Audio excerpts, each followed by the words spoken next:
नमस्कार, सत श्री अकाल, आदाब। मैं हूं अन्नू कपूर और आप सब महानुभावों का खैर मकदम करता हूं आपके इस शो में जिसका नाम है सुहाना सफर विद अन्नू कपूर, सिर्फ 92.7 बिग एफएम पर। ये रेडियो स्टेशन है इंडिया का सबसे पॉपुलर।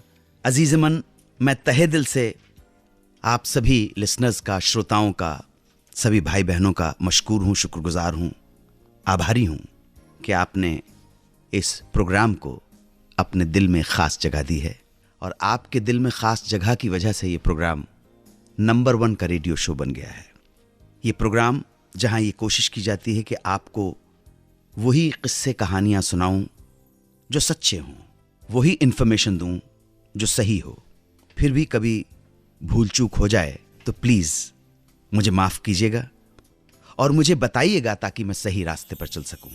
पहली कहानी, कौन थी वो जिसने फिल्म फेयर अवार्ड में परफॉर्म करने से, गाना गाने से इनकार कर दिया? जो करना है कर लो, नहीं गाऊंगी। दूसरे किस्से में नाराजगी अमिताभ बच्चन की टीनू आनंद से। क्यों नाराज हो गए अमिताभ बच्चन टीनू आनंद से? हमारे रेगुलर सेगमेंट तुमने पुकारा और हम चले आए। दिल ने फिर याद किया। आज दिल याद करेगा प्रसिद्ध शायर, गीतकार, स्वर्गीय निदा फाजली को। फिल्मी त्रुटि में संजय लीला भंसाली की फिल्म हम दिल दे चुके सनम की एक भूल, और आखिर में हमारे श्रोता मोहित यादव के सवाल का जवाब। तो चलिए दोस्तों, शुरू करते हैं आज का एपिसोड। 1957 का बेस्ट म्यूजिक डायरेक्टर का film fair award Shankar Jaikishan को देने की घोषणा की गई। फिल्म चोरी चोरी। साथ ही फिल्म फेयर वालों ने शंकर जयकिशन से कहा कि लता मंगेशकर को फिल्म के सबसे हिट गीत को परफॉर्म करना होगा, गाना होगा वहां शो में। वो गीत था रसिक बलमा। बहुत खूबसूरत कंपोजिशन है। तो जयकिशन जी खुशी खुशी लता मंगेशकर के पास पहुंचे, खुशखबरी सुनाई कि फिल्म को अवार्ड मिल रहा है और आपको अवार्ड फंक्शन में परफॉर्म करना है। लेकिन लता का जवाब सुनकर पांव के नीचे जमीन खिसक गई। लता मंगेशकर ने जवाब दिया, देखो फिल्म फेयर ये अवार्ड म्यूजिक को दे रहा है, ना तो गीतकार को और ना गायक को। इसलिए आप लोग स्टेज पर ऑर्केस्ट्रा में अपनी धुन बजाए। अरे वाह वाह वाह, मैं नहीं गाऊंगी क्योंकि मुझे अवार्ड नहीं मिला है। उस वक्त सिंगर को या लिरिसिस्ट को अवार्ड नहीं दिए जाते थे। फिर भी बहुत सारे सिंगर्स खुद परफॉर्म कर देते थे। शंकर जयकिशन ने एड़ी चोटी का जोर लगा लिया कि लता मंगेशकर मान जाए, लेकिन लता मंगेशकर टस से मस नहीं हुई, अपनी बात पर अड़ी रहीं और उस अवार्ड फंक्शन में पार्टिसिपेट तक नहीं किया। बाद में सिचुएशन ऐसी बनी कि बेस्ट सिंगर का भी अवार्ड उनको शुरू करना पड़ा। और आप ताज्जुब करेंगे, एडिशनल जानकारी है कि इतने अवार्ड लगातार लता मंगेशकर को मिल गए कि लता मंगेशकर ने एक पॉइंट के ऊपर कहा कि आज से मैं आपको ये बताना चाहती हूँ, इन्फॉर्म करना चाहती हूँ कि आज से फिल्म फेयर अवार्ड में मेरा नाम मत डालिए, मैं नहीं पार्टिसिपेट ही नहीं करूंगी। ये ग्रेशियसनेस है। अजय देवगन, सोनाली बेंद्रे को लेकर अमिताभ बच्चन ने एक फिल्म प्रोड्यूस की थी, मेजर साहब। एग्जैक्टली। तो अमिताभ बच्चन ने साइन किया अपने खास दोस्त टीनू आनंद को डायरेक्ट करने के लिए। टीनू आनंद खुद अच्छे एक्टर भी हैं, डायरेक्टर भी हैं, मैंने काम भी किया उनके साथ। फिल्म की शूटिंग स्टार्ट हुई, सब कुछ ठीक ठाक चल रहा था। एक दिन अमिताभ बच्चन पर एक शॉट लिया जाना था। शॉट हुआ, टीनू आनंद ने यानी डायरेक्टर ने शॉट ओके कर दिया। लेकिन अमिताभ बच्चन खुश नहीं थे उस शॉट से। उन्होंने टीनू आनंद से कहा कि एक बार एक टेक और ले लो। टीनू आनंद ने कहा कि जरूरत नहीं है, कोई जरूरत नहीं है, सब है ठीक, फर्स्ट क्लास।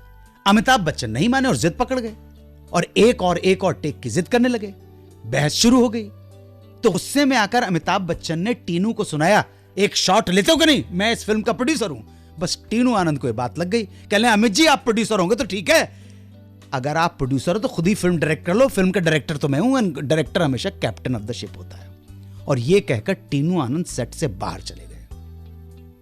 बाद में तो दोस्तों के बीच में तो सब हो जाता है, गुस्सा है, लेकिन ये एक बेसिक कैरेक्टर देखने वाला है आपके एक आदमी का कि यार आप ही डायरेक्ट कर लो फिर। इतना सब होने के बावजूद एक आदमी की इंडिविजुअलिटी आप देखिए, कन्विक्शन देखिए, नहीं मैं डायरेक्टर हूं, मैंने बोल दिया नहीं चाहिए, बात खत्म हो गई। Very good. सुन रहे हो टीनू जी? बिल्कुल सही किया। हेलो, नमस्कार, अन्नू कपूर बोल रहा हूँ 92.7 बिग एफएम से। आप कौन बोल रही हैं? हेलो सर, मैं तंद्रिमा बोल रही हूँ। तंद्रिमा जी, कहाँ से बोल रही हैं आप?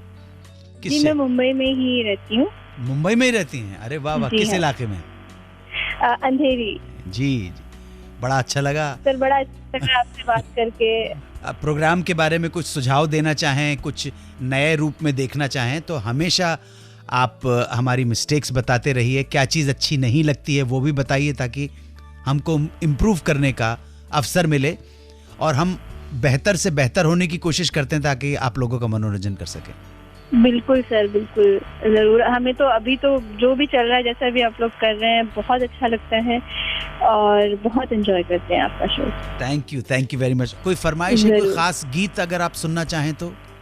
सर, गाने तो हमें रेट्रो सारे बहुत पसंद है, खास करके आशा जी का कोई भी आप गाना लगा सकते हैं।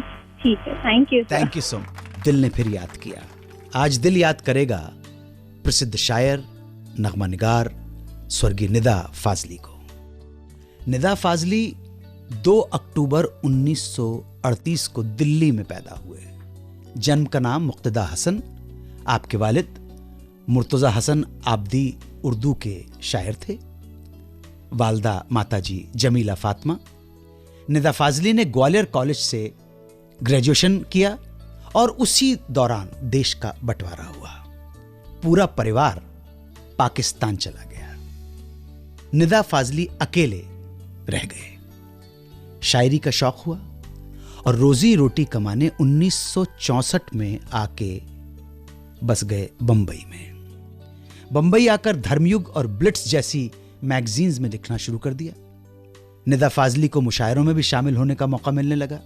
उनकी लिखी हुई गजलें रेडियो पर लोगों ने गानी शुरू कर दी और धीरे धीरे निदा फाजली की गिनती अच्छे शायरों में होने लगी।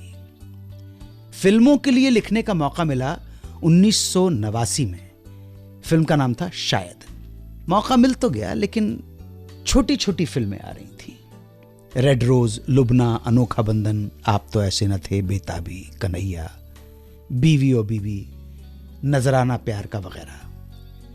उनकी फिल्में हिट नहीं होती थी, लेकिन निदा के लिखे गीत लोगों को छूने लगे।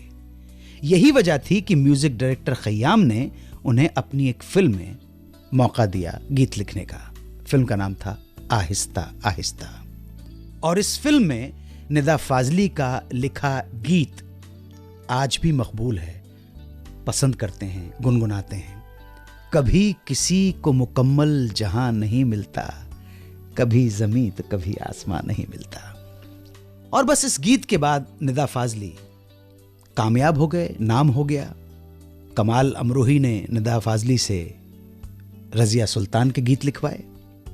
निदा फाजली ने एक बेहतर मौके की तलाश में एक लंबा सफर तय किया, लेकिन जब मौका मिला तो अपनी एक अलग पहचान बनाई। विजय, सिलसिला, हिमालय पुत्र, चाहत, सुर, तमन्ना, गुमराह, सरफरोश, धूप, इस रात की सुबह नहीं, देव, बस इतना सा ख्वाब है इत्यादि फिल्मों में बेहतरीन गाने लिखे।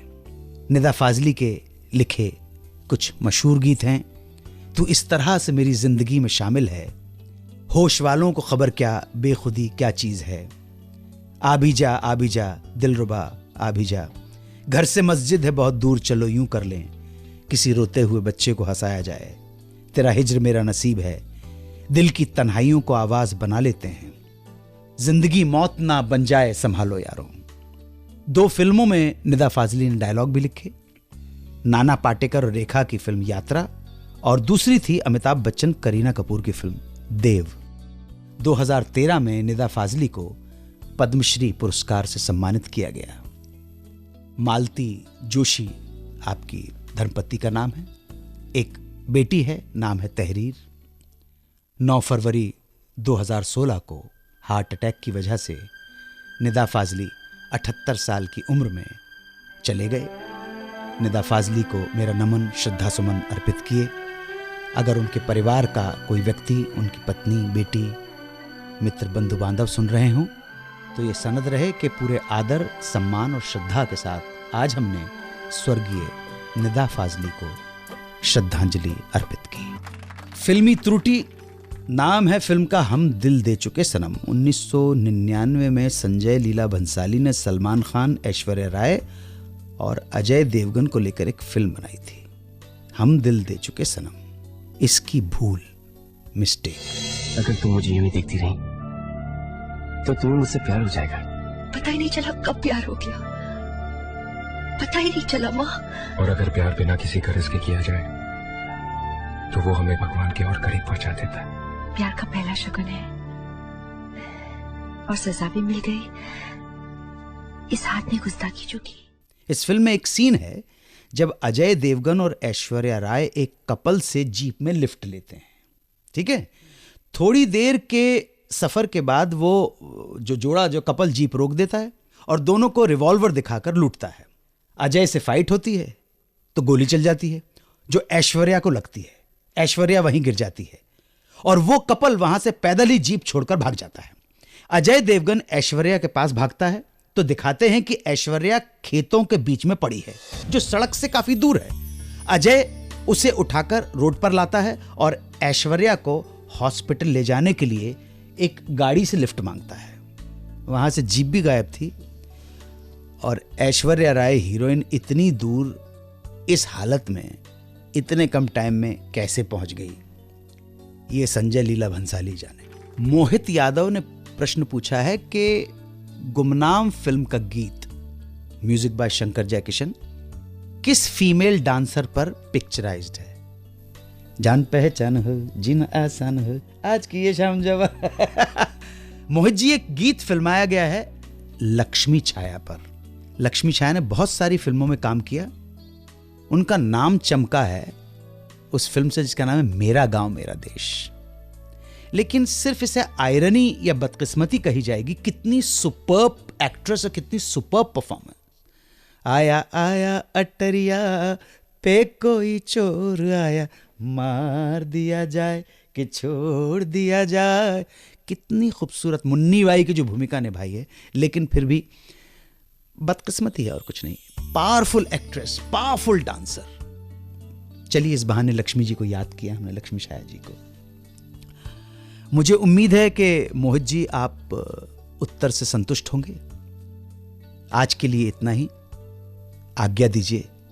फिर भेंट होगी आपसे उस कार्यक्रम में जिसका नाम है सुहाना सफर विद अन्नू कपूर, सिर्फ 92.7 बिग एफएम पर। मेरे प्रणाम स्वीकार करें। जय भारत, वंदे मातरम।